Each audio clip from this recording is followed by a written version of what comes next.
Goed, ons lees dan saam uit Genesis hoofstuk 12 van vers 1 tot by vers 6. 'n Baie bekende gedeelte en ek het reeds al by 2 geleenthede oor hierdie skrifgedeelte gepreek terwyl ek hier by u is nou al meer as 2 jaar. Ek dink amper die eerste geleentheid wat ek hier by julle was, en ek dink dit was in Julie 2023, was dit ook die teksvers gewees. Ons doen dit vandag ook binne die konteks van die breër prentjie van dit waarmee die Here besig is in hierdie wêreld.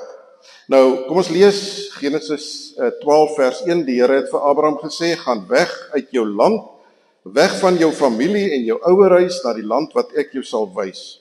Ek sal jou 'n groot nasie maak, ek sal jou seën en jou naam groot maak sodat jy 'n seën sal wees. Ek sal hulle seën wat jou seën, maar wie jou verwens sal ek vervloek. En deur jou sal al die groot families van die aarde geseënd wees."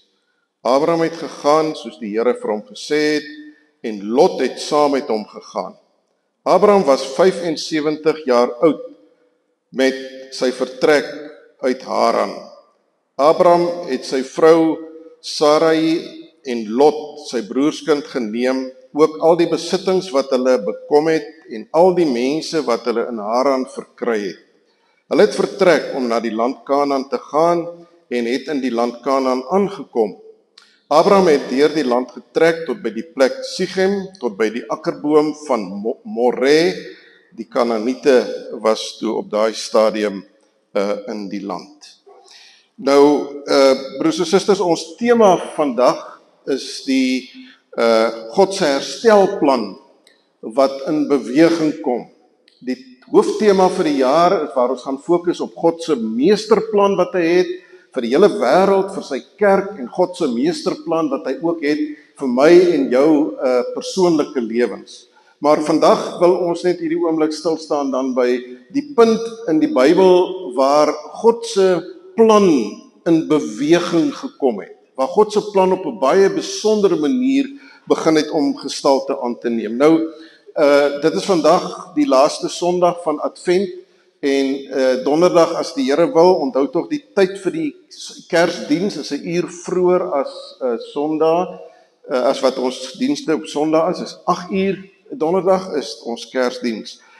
En hier waar ons nou op die vooraand van Kersfees staan, is dit 'n belangrike vraag wat ons vir onsself moet afvra, is die vraag of Jesus werklik na hierdie wêreld toe gekom het. Is dit waar dat hy na hierdie wêreld gekom het? Ons leef in hierdie tyd vandag waar mense die historisiteit van Jesus, die feit dat Jesus regtig bestaan het soos wat die Bybel hom beskryf, waar mense dit bevraagteken. Baie mense sê ja, hy het 'n mens geword, maar hy was eintlik op die ouend maar net 'n gewone Jood gewees. En hy het nooit opgestaan uit die dood. Hy is gekruisig, ja, dit staan in baie geskiedenisboeke geskryf, maar hy het nooit regtig uit die dood uit opgestaan liggaamlik nie. Dis maar 'n ding wat 'n mens geestelik moet beskou, en daar is selfs predikante, selfs binne die NG Kerk, wat daardie tipe van beskouing het, dat Jesus se opstanding eintlik maar net 'n geestelike opstanding was, nie 'n fisiese opstanding was nie. So hier waar ons nou gaan Kersfees vier, is die vraag vir elkeen van jou en my, of Jesus werklik is wie die Bybel sê dat hy is. Wat vier ons eintlik wanneer ons Kersfees vier? Vier ons werklik die seun van God, God self, die tweede persoon in die goddelike drie-eenheid, die seun van God, Jesus, dat dit hy is wat na hierdie aarde gekom het en mens geword het. Maar graag vandag wil ons net vir 'n oomblik stil staan by die vraag om te vra, maar wat as hy dan nou gekom het, en hy is die seun van God wat ook uit die dood uit opgestaan het en opgevaar het na die hemel, as dit is wat ons glo en oortuig is van in ons harte, wat het hy dan op die ou end ook hier kom doen? Waarom was dit nodig gewees dat die seun van God, God self, dat hy 'n mens moes kom word het in hierdie wêreld? Ons almal leef met die ervaring, en ek het verlede Sondag ook daarby aangesny, dat dinge in die wêreld nie reg is nie. Dat dinge in die wêreld nie is soos wat ons vermoed dit veronderstel is om te wees nie. Ons almal het 'n goeie geheue en ons ouderdomsgroep hier in die kerk is reg vir my om dit nou te kan sê, dat wanneer ons terugdink aan die tyd van apartheid en toe ons hier in Suid-Afrika nog geleef het onder die beskerming van 'n regering waar daar wette was wat ordelik toegepas is, waar alles in hierdie land in stand gehou is, die tyd van die boomers, die generasie wat ons van praat, wat die groot paaie in Suid-Afrika ontwikkel het, wat die groot damme in Suid-Afrika gebou het, die groot kragstasies tot stand gebring het. Ons almal onthou 'n era waar dit, as ons nou terugdink daaraan, wat dit eintlik 'n goeie tyd was, waar daar veiligheid was. Ek onthou nog hoe ek as 'n kind saam met my paale op 'n Saterdag aand reg in die middestad van Kaapstad kon rondgedwaal het en winkelvensters gekyk het sonder die geringste vrees wat daar by jou was, dat iemand enige leed aan jou kan doen, en dit was nog so in my kinderdae, in my studentedae was dit ook nog so gewees. Maar in die tussentyd leef ons nou in 'n wêreld waar in die nuus dit so oorweldigend is. Die twis en die onmin en die konflik en die ellende, die armoede wat aan die gang is reg deur die hele wêreld. Nou natuurlik was die armoede altyd daar gewees. Ons, in die manier hoe ons nou groot geword het as wit Suid-Afrikaners, het natuurlik in 'n groot mate die armoede misgeloop, alhoewel daar was ook die armoede tydperk gewees van die wit Afrikaner wat onder baie moeilike armoede omstandighede ook was. So ons het iets daarvan naby aan ons lyf ook geken. Maar vandag is dit net asof alles besig is, soos wat die bevolking in die wêreld aanwas en enorm besig is om te groei. Biljoene, alweer 2 of 3 biljoen meer mense op die aarde is as wat ons 'n paar dekades terug gehad het, is dit net asof al hierdie goeders net besig is om buite beheer te raak. En ek en jy beleef dit naby aan ons lyf. Ons voel dit aan ons lyf. En wanneer ons rondom ons kyk en ons sien al hierdie haatdraandheid en die verwoesting wat daar is, en die konflik wat daar is, en die ellende en die armoede en die siektes wat rondom ons is, dan is daar by ons 'n bewussyn daarvan om te dink, dit behoort beter te wees. Dit kan tog onder geen omstandighede wees wat God bedoel het toe hy die mens en hierdie aarde geskep het, dat die deurmekaarheid en die gemors in 'n sekere sin wat ons kan sê, wat op die oomblik aan die gang is nie. So ons het die vermoede dat dinge behoort beter te wees. Die Bybel neem hierdie belewenis wat ons het baie ernstig op. En eintlik as ons terugblaai in die Bybel, dan sien ons die goed wat ons belewe vandag is nie regtig so uniek as wat ons dink dit is, of as wat ons beleef dit is nie. Dis net dit word al groter, al erger en al meer. Maar die Bybel ken reg van die begin af die tyd van mense wat in goddeloosheid sonder God leef en waar mense mekaar doodmaak. Ons lees dit letterlik heel op die eerste 2-3 bladsye van die Bybel lees ons van Kain en Abel, die een wat die ander doodgeslaan het. So die ellende is daar van lankal af. Dis nie maar net nou weer nuut in ons tyd nie. In Genesis 1 het ons gelees dat God alles wat hy geskep het hy goed geskep. En selfs toe hy die mens gemaak het op die 6de dag, lees ons ook dat die skepping van die mens, dat wanneer God na die mens gekyk het wat hy geskep het, dat hy gesê het, dit is baie goed wat hy gemaak het.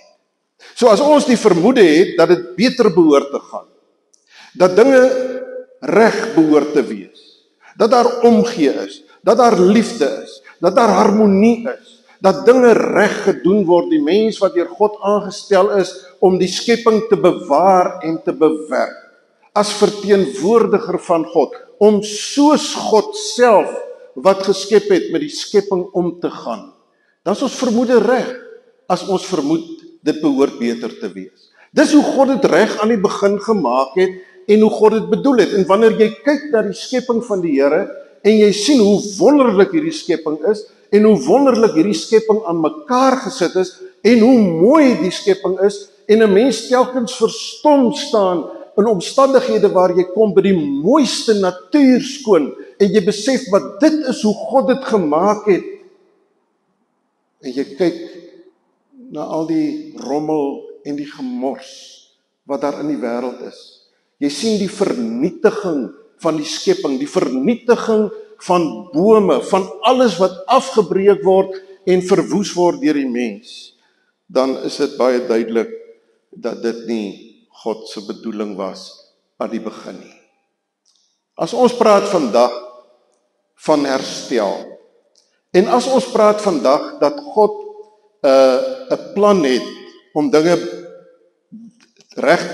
dat dinge moet reg gebeur, weer moet reg wees, herstel moet word om weer reg te wees, dan moet ons net baie mooi verstaan dat toe God in Genesis 1 geskep het, was dit nie dat God 'n tipe van 'n ligte skepping gemaak het, en dat dit eintlik nie reg was, hierdie skepping nie, en dat die mens wat geskep is in Genesis 1, dat dit eintlik nie reg was nie, en nou het Adam en Eva hierdie ding aangevang, dat hulle ons ook in die sonde en in die ellende ingedompel het, en nou moet God kom, en hy moet nou iets kom maak wat nou beter is, wat nou reggemaak word, meer reggemaak word, as wat dit was aan die begin in Genesis 1. Nee, die skepping van Genesis 1 en die mens wat geskape is in Genesis 1 was perfek geweest. Dit was presies wat God wou gehad het. Die liefde vir God wat daar was in Genesis 1 en Genesis 2.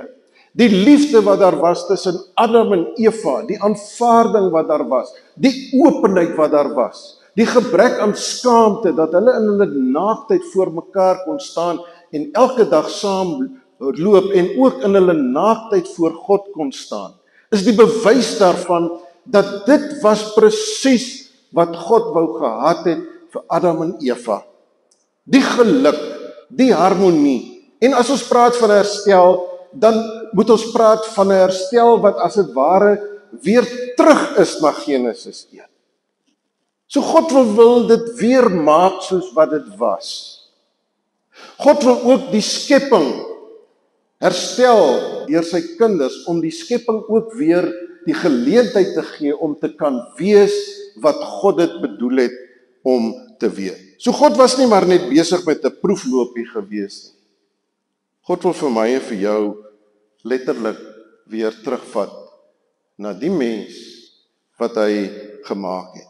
En juist daarom is die tragedie van dit wat in Genesis 3 gebeur het, is dit so tragies. Dat die mens op die ou end met die begeerte wat daar was om sy eie lewe te beheer, om nie te staan onder die beheer van God nie, om te dink dat onder aanhitsing van die bose, die slang, om te dink dat God dit nie voluit met jou goed bedoel nie, en dat jy eintlik dit met jouself beter bedoel, dat as jy nou kies teen God se heerskappy in jou lewe, en jy kies vir jou eie heerskappy in jou lewe, dat jy eintlik vir jou 'n beter tafel in die lewe gaan dek, as wat God ooit vir jou gaan dek. Dit was die leuen waarby ons verlede Sondag stilgestaan het met die prediking uit Genesis hoofstuk 3. Die mens wat mislei is, die grootste verneukspel wat daar ooit nog plaasgevind het in die ganse geskiedenis van die hele mensdom, was die misleiding van die bose om die mens te laat dink dat jy vir jouself 'n beter lewe kan uitwerk as wat God se bedoeling met jou is. Ons weet wat is die gevolge daarvan, dat alles wat goed en reg was in Genesis 1, dat dit in Genesis 3 'n kruis deurgetrek is.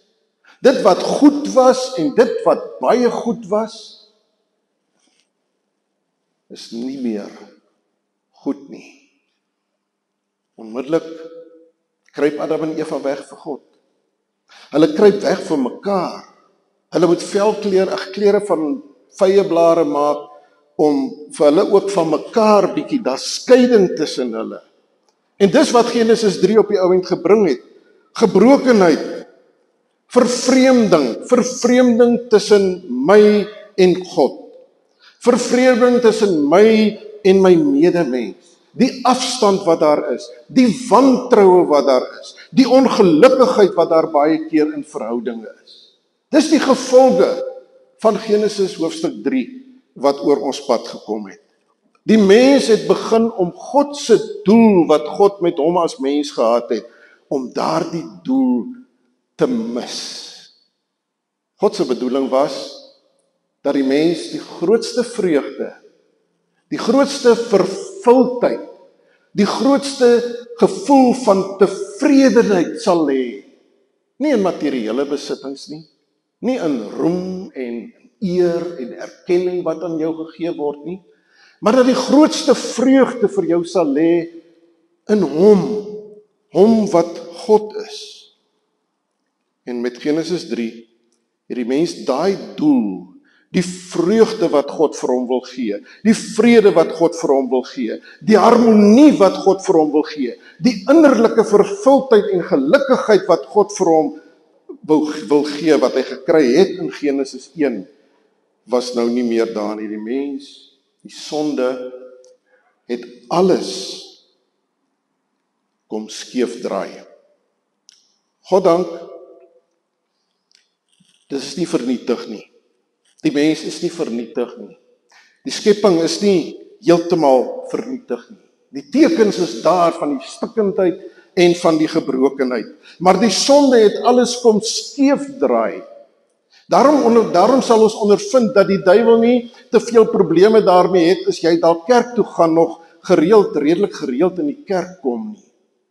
Maar die duiwel sal alles probeer om te keer dat die woord wat jy hoor, die woord van God wat na jou toe kom, hy sal alles probeer om dit te verongeluk, dat dit 'n verskil maak in jou lewe. Die manier van die bose is om net af te wees van die waarheid af. Net langs die waarheid te wees. Daarom is dit dat daar so baie kerke is, sogenaamde Christelike kerke. En dan sien ons, en ek het weer in die week, het ek weer dit voor my ter oë gekom, van die groot makrogemeentes in Amerika, in Australië, Hillsong, wat so 'n bekende kerk was, met al die liedere, baie van ons luister ook na Hillsong se liedere, waar die leierskap, waar dit op die ou end geblyk het, dat hierdie kerk, wat soveel duisende lidmate reg oor die wêreld gehad het, eintlik maar 'n dop was, wat vir baie mense leeg was, met die leierskap wat in allerhande dinge beland het, buite huwelikse seksuele verhoudings, bedrog, geld wat gevat is van die kerk, en wat misbruik is van die kerk. Dis hoe die duiwel werk. Dis alright dat so 'n klomp mense kerk toe gaan, dat hulle die belewenis het van hoe wonderlik is dit om te sing en so met mekaar saam te wees, maar solank as wat die evangelie van Jesus Christus net nie in hulle harte 'n vasdraplek kry nie, as ons hulle net so 'n bietjie van die waarheid kan afdraai, dan kom die wanverhoudings, die teleurstellings, die ontnugtering vir duisende lidmate wat gedink het hulle behoort aan 'n kerk waar dit gaan om die eer en die heerlikheid van die Here. Totale ontnugtering. Lidmate wat op die ou end hulle geloof verloor in die Here. Wat gedink het dat dit alles wat ons met die Here te doen gehad het op die ou end is maar net 'n klug. So dis hoe die duiwel werk. Dis hoe die duiwel werk, om ook vir my en jou in die kleinste dingetjie wat in die lewe gebeur, vir ons net 'n bietjie af te skuwe van die fokus. Praat oor die Here, ja, dink jy's alright, want jy gaan gereeld kerk toe, maar moet net nie getrou elke dag jou stilte tyd hou nie. Raak net 'n bietjie besiger. Probeer net nog 'n bietjie meer in jou dag inpas, sodat jy groter en hoër en beter kan gaan. Maar moet net nie hierdie 10 minute, moenie die 10 minute gebruik nie. Gaan kerk toe, gaan oral, draai jou Bybel saam, laat jou Bybel op die rak lê, of waar ook al, moet net nie daai oomblik met die Here wees nie. Ons het verlede Sondag gesien, dat God deur sy genade besluit het, alhoewel hy die oordeel nog oor die mens uitgespreek het, dat hy nie die mens maar net laat vaar het nie. Dat God nie maar net vir Adam en Eva gesê het, ja, ek het julle gewaarsku en kyk waar sit julle nou nie. Dis maar julle moeilikheid, dis julle probleem, julle het self hierdie probleem vir julle self geskep. Maar ons sien reeds in Genesis hoofstuk 3, waar Adam en Eva uit die paradys uitgedryf word, sien ons reeds God se liefde en sy genade. Dat hy nie hierdie mens wat hy so perfek geskaap het, en hierdie mens wat so tragies en radikaal sy rug op God gedraai het, dat God wanneer hy na die rug kyk van Adam en Eva, dat hy dit nie maar sommer maar net so los nie. Is daar reeds in Genesis 3, terwyl Adam en Eva die oordeel van die Here ontvang en die vloek wat uitgespreek word op die grond en die vloek wat uitgespreek word oor die slang, dat in die middel van dit praat God van 'n nageslag. Daar sal 'n nageslag wees. En die nageslag sal die kop van die slang kom vermorsel. Die misleier, die een wat met die leuen na julle toe kom, wat julle net van die pad wil afvat, net langs die pad wil vat, wat ek vir julle wil vat. Sy kop sal vermorsel word. En dan sekerlik die aangrypendste van Genesis hoofstuk 3, is dat die Here vir Adam en Eva hulle vye blare klere laat uittrek, wat so juk en krap en steek aan hulle lywe. En God maak vir hulle velklere, sagte, gebreide velklere. Maar daar gebeur iets ingrypends daar. As God velklere maak, beteken dit dat God diere doodgemaak het. Dat God diere geslag het om hulle velle te kan gebruik. Dat daar bloed gevloei het, sodat God se mense sy liefde en sy genade aan hulle lywe kon voel. Dat daar reeds in Genesis 3 'n prys betaal is. Al was dit die prys van diere, die bloed van diere, maar die inherente belofte van die bloed wat eendag sou vloei om God se genade en God se herstel na die mens toe te bring. En dan waar ons vandag is by Genesis hoofstuk 12, as mens nou van Genesis 1 af lees en jy lees nou verder, dan kom jy nog by Noag ook.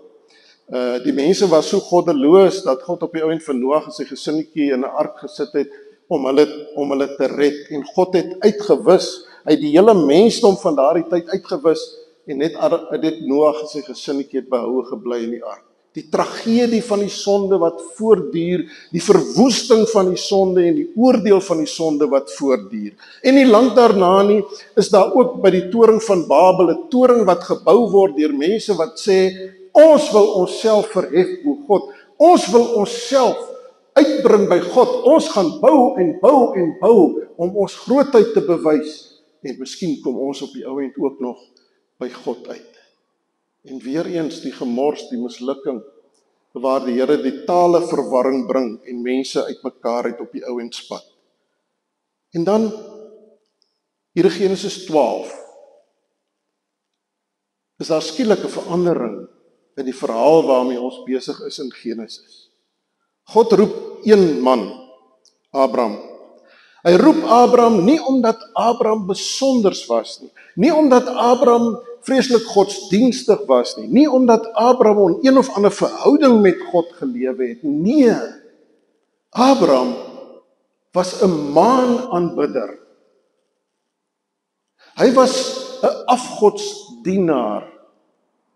Hy het van God, die skepper op hierdie aarde, niks geweet nie. Maar op 'n manier wat die Bybel nie vir ons intrek nie, openbaar God homself aan Abraham. In so 'n mate dat Abraham besef dat hy nou te doen het met die enigste, met die lewende God. Sodat daar in die Nuwe Testament terugverwys kan word na Abraham as die vader van die geloof, as hierdie man wat so tot geloof in God gekom het, dat hy vir ons almal 'n voorbeeld is van geloof. Nee, God vat nie vir Abraham, omdat Abraham baie oulik en gaaf en vriendelik is nie. Hy vat Abraham ten spyte van wie hy is. Ten spyte daarvan dat hy 'n maanaanbidder is. En deur hierdie maanaanbidder begin God 'n pad loop. Begin God handel. Begin God optree op die ou end. En sien ons hier in Genesis 12 dat God se herstelplan nou geaktiveer word. Abraham word geroep sonder 'n padkaart in sy hand.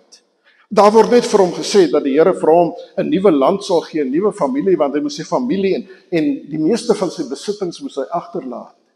Hy moes maar net aan die hand van God stap, nie geweet waarheen presies hy stap nie. God sou vir hom lei, dag vir dag sou God vir hom gelei het. Daar's geen waarborge vir Abraham nie. Die waarborge van 'n nuwe volk, die waarborge van 'n nuwe land waar hy sal bly. Geen waarborge nie, geen kontrakte wat geskryf word nie. Maar op die ou end gaan hy maar net, hy los alles en hy stap agter die Here aan. Die sleutelwoord in ons skrifgedeelte van vanmôre, Genesis 12, is die woord seën.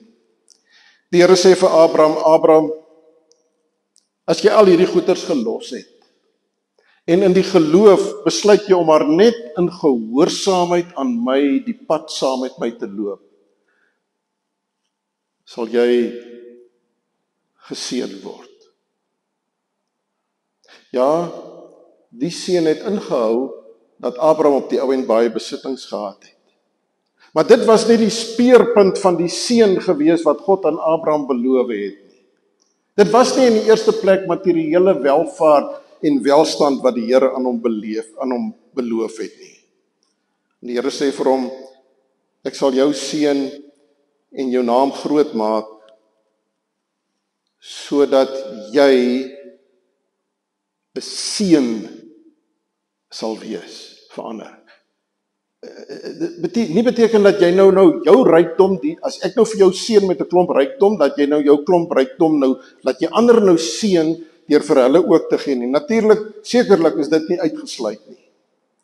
Maar Abraham, ek wil vir jou gebruik, sodat uit jou uit, op die ou end, almal daardeur 'n seën sal ontvang.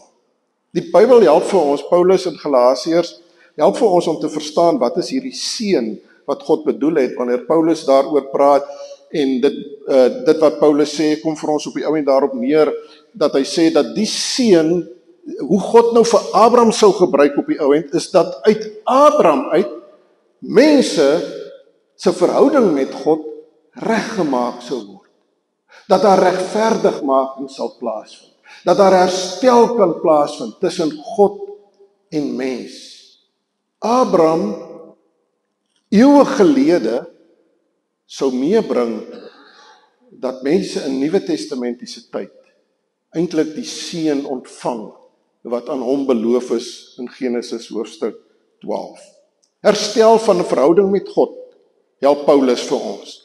Herstel van ons verhoudings met mekaar, dat uit Abraham se gehoorsaamheid sou God hom gebruik op so 'n manier dat ons wat vandag leef se verhoudings met mekaar heel gemaak kan word. Want dit is waarvoor God vir Abraham roep. Abraham is deel van God se heelmaakplan. Abraham geroepe gestuur om deel te wees van die plan. En dan sê Paulus vir ons, al gaan ons nog nie in hierdie lewe die volkome herstel belewe nie, al is daar in hierdie lewe nog iets wat ontbreek, wat uiteindelik in Openbaring 21 gaan aanbreek, wanneer die finale herstel daar sal wees, weet ons dat ons nou reeds in hierdie lewe die gevolge kan belewe van 'n God wat doen wat mense nie kan doen nie. Wat stikkindheid heel maak. Wat verhoudings heel maak.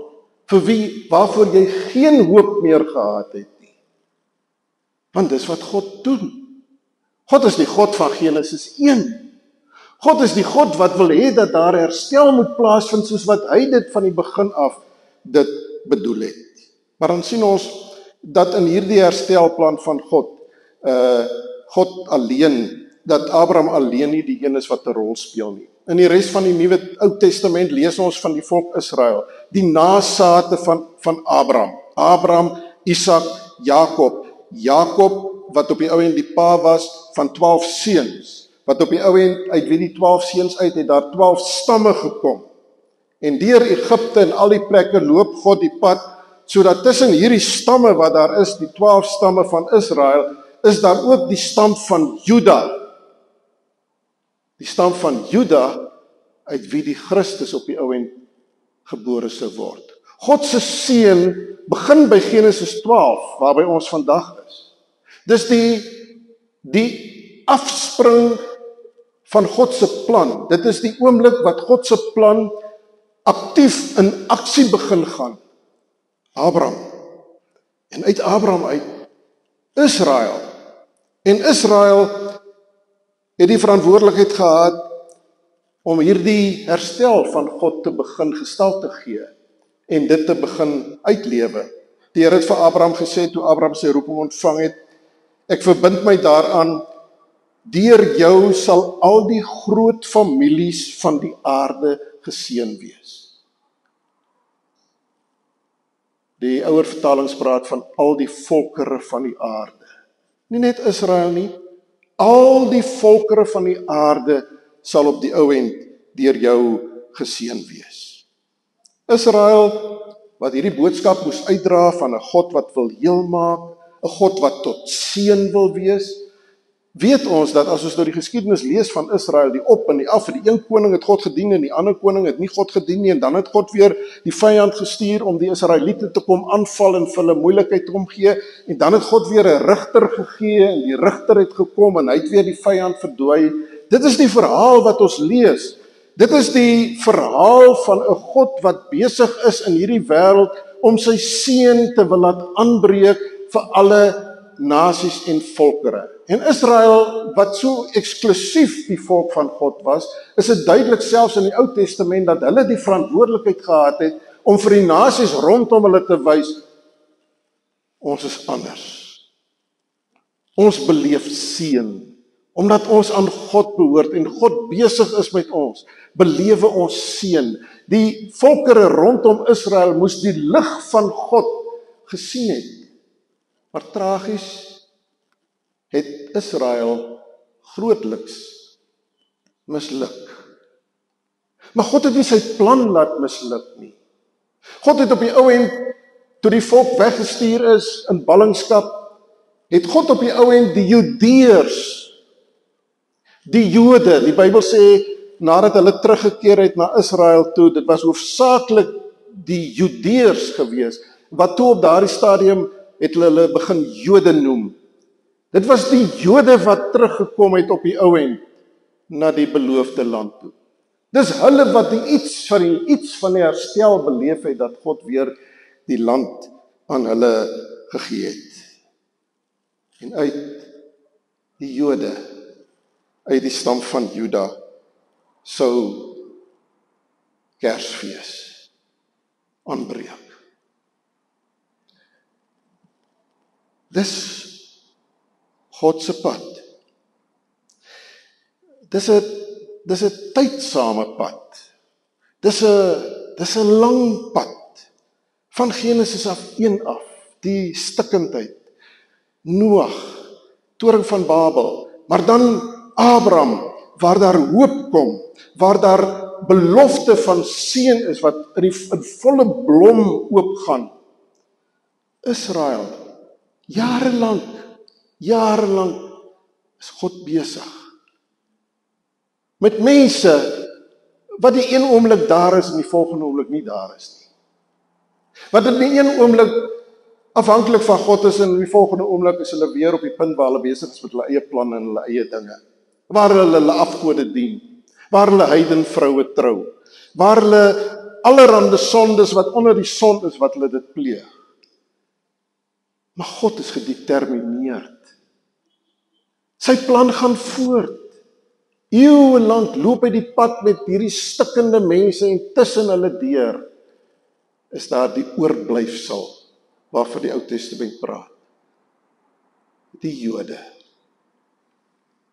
En dan in 'n stal op Bethlehem kom al hierdie lyne wat ons in die Ou Testament sien van God se plan van herstel, kom hierdie lyne bymekaar. Weer in een persoon, soos by Abraham. Abraham was een persoon, uit hom het dit wyd gegaan. Israel, toe dit weer smaller geword in die Jode in. En nou een persoon, die seun van God.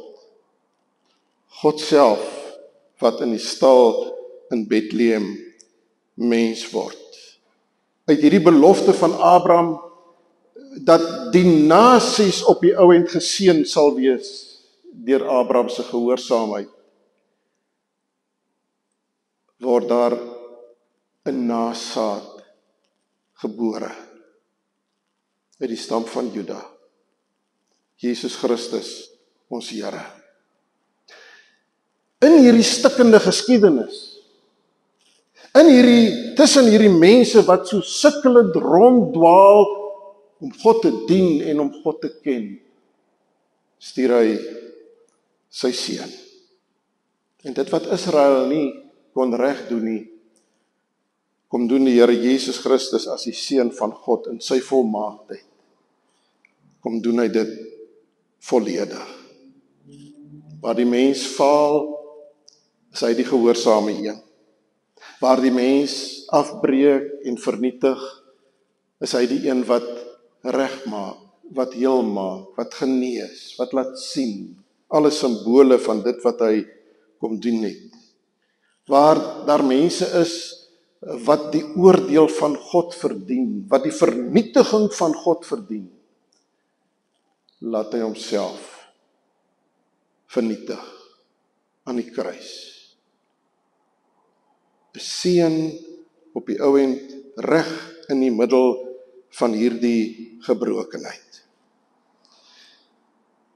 Hoe raak dit vir jou en vir my vandag?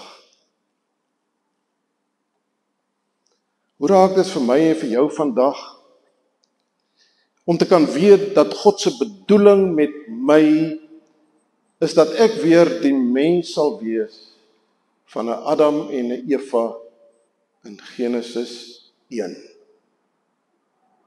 Waar my hele bestaan en my hele lewe tot eer van God is. En waar ek die diepste geluk, die diepste vrede, die diepste tevredenheid in God kan vind. Wat doen dit aan jou en my om te dink dat God is besig om vir my en vir jou heel te maak?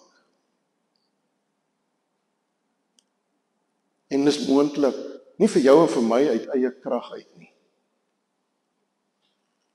maar omdat daar 'n seun gebore is. Vir jou en vir my. Om vir my en vir jou te kan nuut maak. Is jy bereid om God se plan vir jou, met jou, te laat gebeur? Amen. Hemelse Vader, dankie dat U nie opgee nie.